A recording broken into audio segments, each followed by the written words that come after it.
হাসিনা যেহেতু আমার জেলে বন্দি করছে, তো আমার মনে হয়েছে যে আমি তো ইনোসেন্ট ছিলাম, আমার কেন বন্দি করছে। ওটা থেকে কিন্তু আমার একটা খুব ভালো ক্ষোভ আসছিল, এবং পরবর্তীতে আমার মনে হয়েছে যে হাসিনা বাংলাদেশে থাকা উচিত না।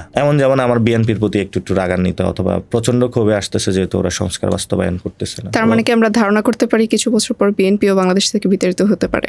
যখন আপনি জনমুখী না হবেন তখন তো জনগণের তাকে প্রয়োজন থাকে না, প্রয়োজন না থাকলে তো সে অটোমেটিক বাদ হয়ে যায়। যেমন শেখ মুজিব মারা গিয়েছে, কিন্তু উনি একটা বেঈমান হিসেবে মারা গিয়েছে, যে বাংলাদেশের মানুষের সাথে গাদ্দারি করেছে। আপনি তো কিছুদিন আগে ওমরাহ পালন করে এলেন, তো আমরা আপনার সেখানের অনুভূতি সম্পর্কে জানতে চাচ্ছি। মক্কা মদিনা বিভিন্ন জায়গায় আমি যত জায়গায় খেয়েছি অধিকাংশ জায়গায় আমার তাকে বিল রাখেন, আমি জোর করে বিল দিতে চাইছি।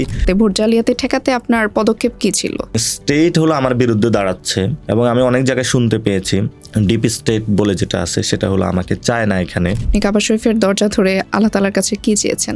মক্কা এবং মদিনায় দুই জায়গাতেই আব্বাস সাহেবের জন্য দোয়া করেছি। উনি অসুস্থ, আল্লাহ তাআলা তাকে এখনো বলে যে সুস্থ করে দিক। আপনার সহধর্মিনীকে নিয়ে বিভিন্ন ধরনের ট্রল আমরা সোশ্যাল মিডিয়ায় দেখতে পেয়েছি। আমি যে ওর যখন প্রেমে পড়ছি দাঁতের কারণে, মির্জা আব্বাস চাঁদাবাজ, এটাকে একটা প্রতিষ্ঠিত ট্যাগ হিসেবে রূপ দেওয়ার চেষ্টা করেছেন। বাংলাদেশের যে পলিটিক্যাল কালচার সেটা তো পেশি শক্তির রাজনীতি, এবং এই পেশি শক্তির রাজনীতিটা কোথা থেকে আসে, তো সেটার জন্য একটা সন্ত্রাসী বাহিনী প্রয়োজন হয়। তো আমি সন্ত্রাসের বিরুদ্ধে কথা বলেছি, যেটা পুরো বাংলাদেশের একটা প্রবলেম। আপনি যে জাতীয় সংসদে যেতে পারেননি, এই কারণে কি আপনার কোনো আফসোস হয়?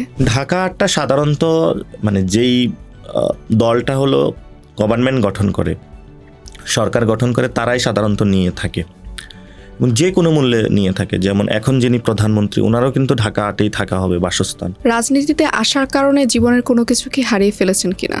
বাড়ি যেতে পারতেছি না, আব্বা আম্মা ফোন দিচ্ছে। আবার এখনও দেখা গেছে আমার হয়তো বাচ্চাকে বেশি সময় দেওয়া হয় না, অথবা আমার ওয়াইফকে বেশি সময় দেওয়া হয় না। অনেকদিন ধরে জেলে বন্দি ছিলেন, কারাবন্দি ছিলেন। গারদে ছিলাম, রিমান্ডে ছিলাম, সারা রাত মেরেছে, খাবারের মধ্যে পোকা ছিল। জেল আর একটা অন্ধকার জগতেরই, বাংলাদেশে আমরা যে ধরনের বাহিরে অন্ধকার জগৎ থেকে ভিতরে এক ধরনের অন্ধকার জগৎ। তো ওইখানে আসলে কারেকশন হয় না, মানুষ ওইখানে যায় আরো ভায়োলেন্ট হয়। আমি একদিন দেখেছিলাম যে মা হলো বাবার জন্য হলো খাবার নিয়ে আসছে, তো ওইটা নিয়ে বাবা এবং সন্তানের মধ্যে মারামারি লাগছে যে এই খাবার হলো কার জন্য নিয়ে আসছে। আমরা আপনার মুখ থেকে শুনতে চাই আপনি আসলে ল্যাপটপ চুরি করেছিলেন কিনা।